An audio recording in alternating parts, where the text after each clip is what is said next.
family holiday in Portugal. A warm spring evening, a quiet holiday apartment overlooking a peaceful resort. For thousands of families, it would have been the perfect ending to another relaxing day. But on the night of May 3rd, 2007, a 3-year-old girl disappeared.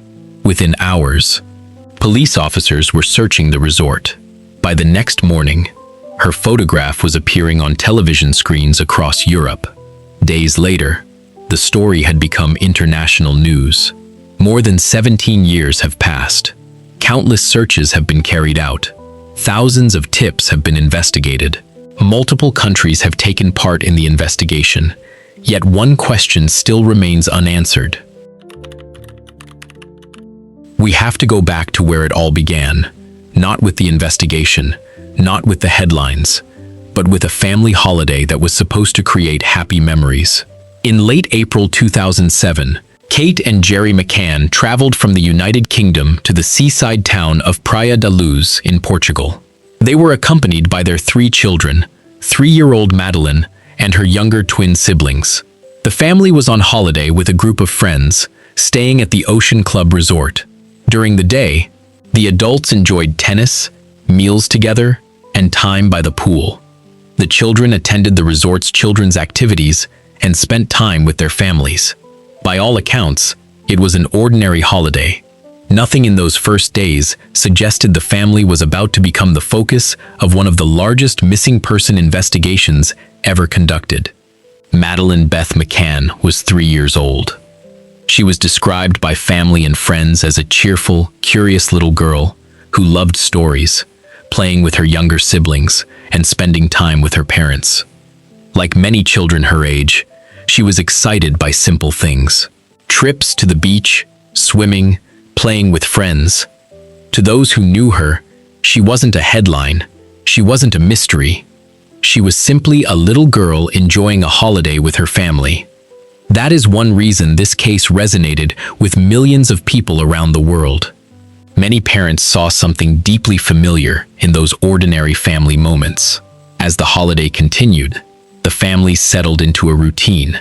In the evenings, after putting the children to bed, the adults would have dinner together at a restaurant within the resort, returning at intervals to check on the sleeping children. It was a routine they had followed on previous evenings during the trip. Thursday, May 3rd, 2007. For the McCann family, the day had been much like the others. Madeleine and her younger twin siblings spent time playing around the resort. The adults enjoyed tennis, meals together, and the warm Portuguese weather. Nothing about the day suggested that, within hours, it would become one of the most scrutinized evenings in modern criminal investigations. As the sun began to set, families returned to their apartments. Children were bathed and prepared for bed. The McCanns followed the same evening routine they had used throughout the holiday. Madeleine and the twins were put to bed in their apartment at the Ocean Club. A baby monitor was not being used. Instead, the adults planned to check on the children regularly while dining nearby. Around 8:30 p.m., Kate and Gerry McCann joined 7 friends at the resort's tapas restaurant. The restaurant was approximately 55 meters, or about 180 feet, from the apartment. From parts of the restaurant, the route back to the apartment was relatively short, though the apartment itself was not fully visible from every seat. The group agreed they would take turns checking on the children throughout the evening. It was a system they believed would allow everyone to enjoy dinner while ensuring the children were safe. Several members of the group later described the atmosphere as relaxed. They talked, shared food, enjoyed each other's company. Nothing appeared unusual. As the evening progressed, members of the group began making the agreed-upon checks. According to later statements, Gerry McCann checked on the children at around 9:05 p.m. He later said everything appeared normal. The twins were asleep. Madeleine seemed to be asleep as well. He quietly left the apartment and returned to dinner. The evening continued. Conversation resumed.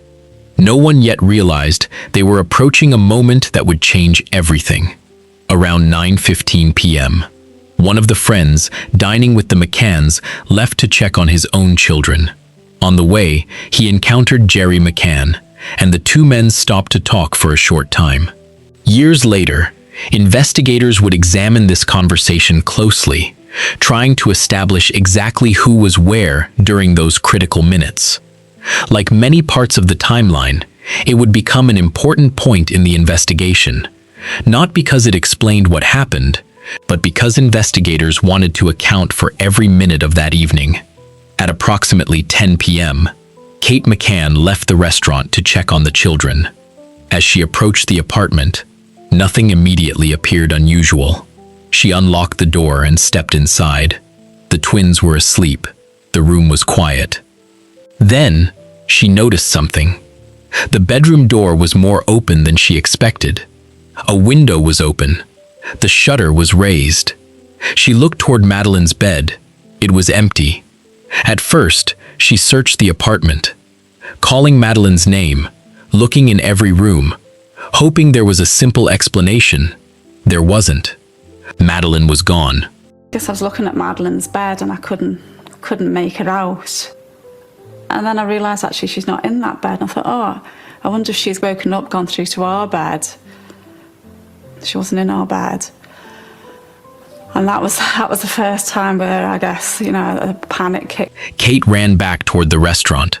Witnesses later recalled hearing her desperately calling out, "Madeleine's gone." The dinner stopped instantly. Friends rushed toward the apartment. Staff members were alerted. Guests began searching nearby pathways, gardens, and surrounding areas. Within minutes, the peaceful holiday atmosphere had been replaced by confusion and panic. No parent imagines experiencing a moment like this. 1 second, everything feels normal. The next, your child is missing. Let's pause and examine the confirmed sequence of events. The children were put to bed before the adults went to dinner. The adults agreed to check on the children periodically. Jerry McCann later stated that his check at around 9:05 p.m. found everything normal. At approximately 10 p.m., Kate McCann discovered Madeleine missing. The alarm was raised immediately, and those nearby began searching. These are the broad events established through witness statements. Exactly what happened between those checks remains one of the central questions in the case. Within minutes of the alarm being raised, the search for Madeleine McCann began. Friends searched the apartment complex. Resort staff spread out across the grounds. Police officers arrived and began questioning everyone who had been present that evening. At first, there was hope. Many believed Madeleine had simply wandered away. Perhaps she had become confused. Perhaps she was hiding somewhere nearby. If that was the case, they believed she could be found quickly. But as the hours passed, that hope began to fade. Through the night, police officers, resort employees, local residents, and volunteers searched the streets surrounding the Ocean Club. They checked gardens, nearby buildings, playgrounds, parking areas, empty lots, every location where a frightened 3-year-old child might have wandered. Search teams called Madeleine's name again and again, but there was no response. As dawn broke over Praia da Luz, the search expanded even further. Roads leading in and out of the town were monitored. Nearby beaches were searched. Officers interviewed residents and tourists who had been in the area. Everyone was asked the same question. Did you see anything unusual? Almost a week since Madeleine was abducted from her holiday apartment. The expat community in the Algarve were the first to join the search for Madeleine. And 6 days on, they still feel compelled to carry on the hunt. I cried yesterday. I'm crying now. I'm just very upset about it. There were rumors circulated all the time. As investigators gathered information, a description of Madeleine was released. She was 3 years old, blonde hair, blue-green eyes. One detail stood out immediately. Madeleine had a distinctive mark in the pupil of her right eye, caused by a condition known as coloboma. It became one of the key identifying features shared with the public. Within hours, her photograph appeared across television broadcasts, newspapers, and websites. The case quickly spread beyond Portugal. Soon, people across Europe and eventually around the world recognized Madeleine's face. As media coverage intensified, journalists from numerous countries arrived in Praia da Luz. Television cameras lined the streets. News helicopters flew overhead. What had begun as a local missing child investigation was now one of the biggest international news stories of the year. Around the world, millions of parents followed every new development. People printed missing person posters, shared Madeleine's photograph, called in tips after believing they had seen a child resembling her. The search had become global. It was heartbreaking because photographs were released that the family had taken on that holiday. But despite the enormous attention, there was still no confirmed trace of Madeleine. Detectives began reconstructing the events of May 3rd, minute by minute. They interviewed Kate and Jerry McCann. They spoke with the friends who had dined with them that evening. Resort staff were questioned. Guests staying nearby were interviewed. Investigators wanted to answer one critical question: what happened during the short period between the routine checks? To solve that puzzle, every statement had to be carefully compared against the timeline. Even the smallest inconsistency could become important. By the end of the first full day, investigators had established several important facts. Madeleine disappeared sometime between the routine checks made that evening. The alarm was raised quickly after her absence was discovered. Extensive searches of the resort and surrounding area found no confirmed trace of her. The investigation immediately expanded beyond the holiday resort. What investigators did not know was whether Madeleine had left the apartment on her own or whether someone else had taken her. That question would shape the investigation for years to come. In the days that followed, support poured in from around the world. Governments offered assistance. Specialist investigators became involved. Charities helped distribute Madeleine's photograph internationally. The case became one of the first missing person investigations to receive constant global coverage through television, newspapers, and the rapidly growing internet. Thousands of leads began arriving. Some appeared promising. Many turned out to be false alarms. Each report had to be assessed carefully. Each possibility had to be investigated. The search had become larger than anyone could have imagined. As the days passed, the search for Madeleine McCann entered a new phase. Finding her was no longer the only objective. Investigators now had another task: to determine exactly what had happened inside and around apartment 5A on the night of May 3, 2007. Every statement, every movement, every minute would be examined in extraordinary detail. Portuguese detectives began rebuilding the evening from the very beginning. They interviewed Kate and Jerry McCann, the friends who had dined with them, resort employees, nearby guests, anyone who might have seen something unusual. Investigators compared witness statements with one another. They mapped the routes taken between the restaurant and the apartment. They carefully noted the times each person reported checking on the children. The goal was simple: create the most accurate timeline possible. But as often happens in complex investigations, not every witness remembered events in exactly the same way. Small differences appeared in some recollections. That was not unusual. Human memory is rarely perfect, especially during stressful situations. Still, detectives examined every inconsistency, hoping one might reveal an overlooked clue. The apartment itself became one of the investigation's most important locations. Forensic specialists examined doors, windows, furniture, and personal belongings. They searched for fingerprints, fibers, biological evidence, and any sign of forced entry. Every item was carefully documented, every room photographed. Investigators hoped the apartment would reveal what witnesses could not. But despite the extensive examination, the available evidence did not provide a clear explanation of Madeleine's disappearance. The mystery remained. As international attention continued to grow, law enforcement agencies from multiple countries began sharing information. Tips poured in from across Europe. Some people believed they had seen a child resembling Madeleine. Others reported suspicious individuals they remembered seeing near the resort. Each lead had to be evaluated. Some were quickly ruled out. Others required additional investigation.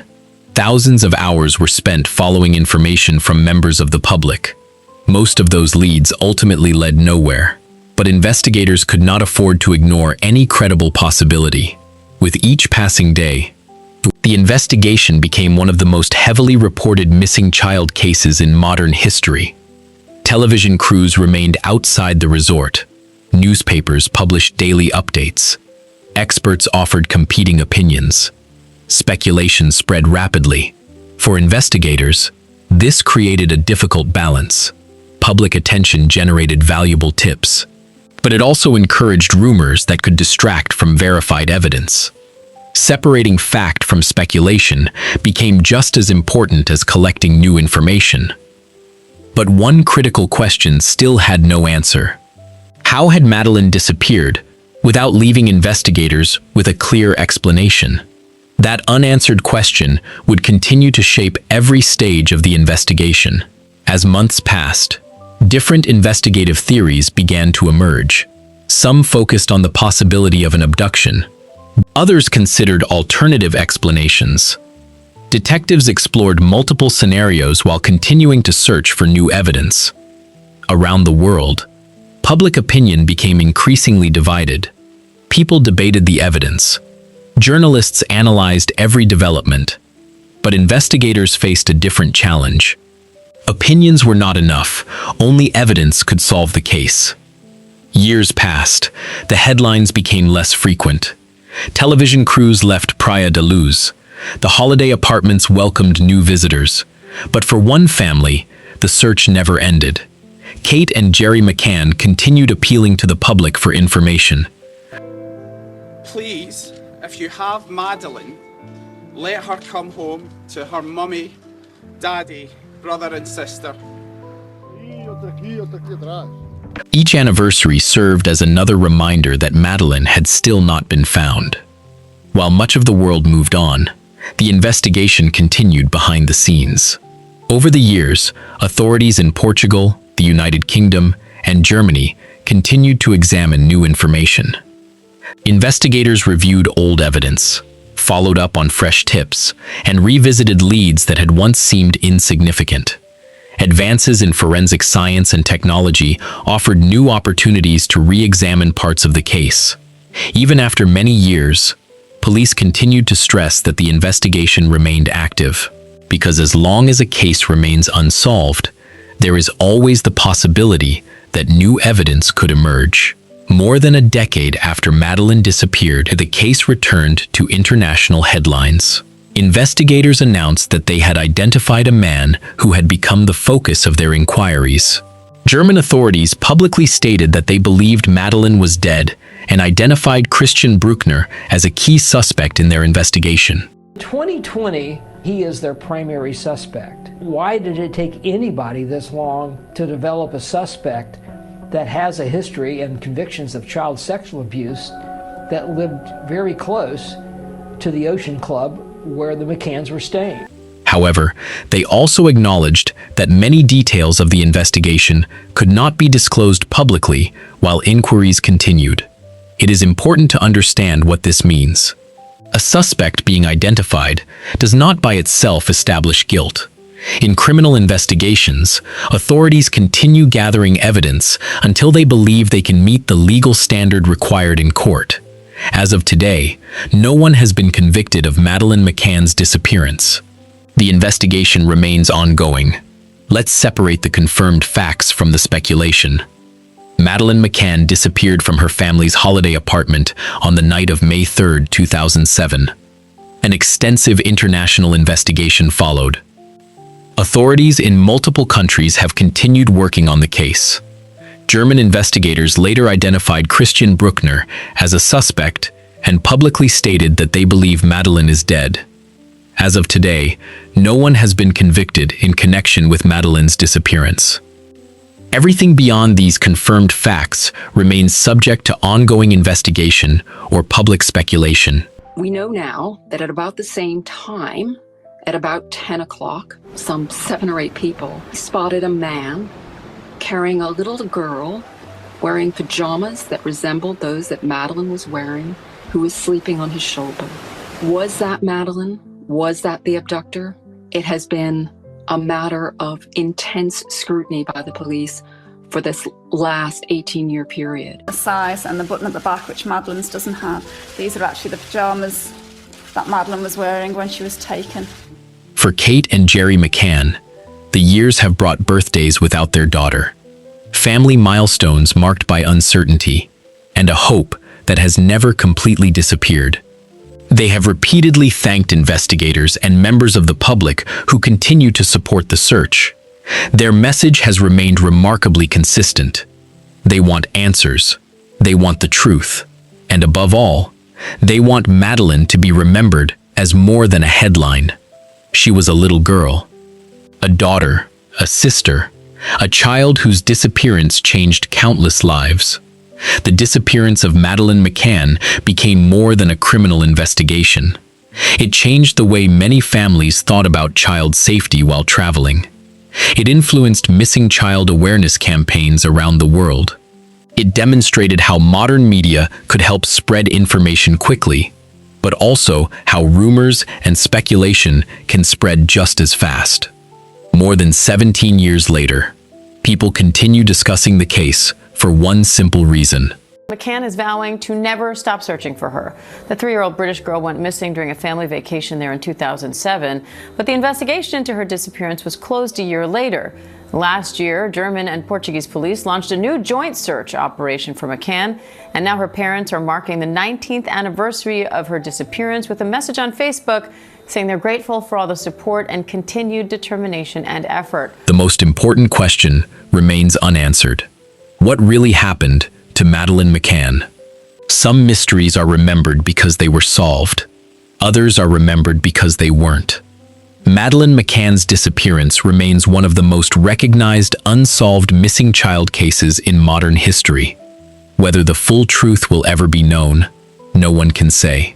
But somewhere, the answer exists. Perhaps in a forgotten memory, a witness who has yet to come forward, or a piece of evidence still waiting to be discovered. Until that day comes, the story of Madeleine McCann remains unfinished. This has been Dark Case Chronicles, where every mystery leaves behind another question. If you found this documentary informative, and you enjoy carefully researched stories that separate documented facts from speculation, consider subscribing and click the next documentary on this page, because the next mystery may be even more unbelievable than this one. Thank you for watching.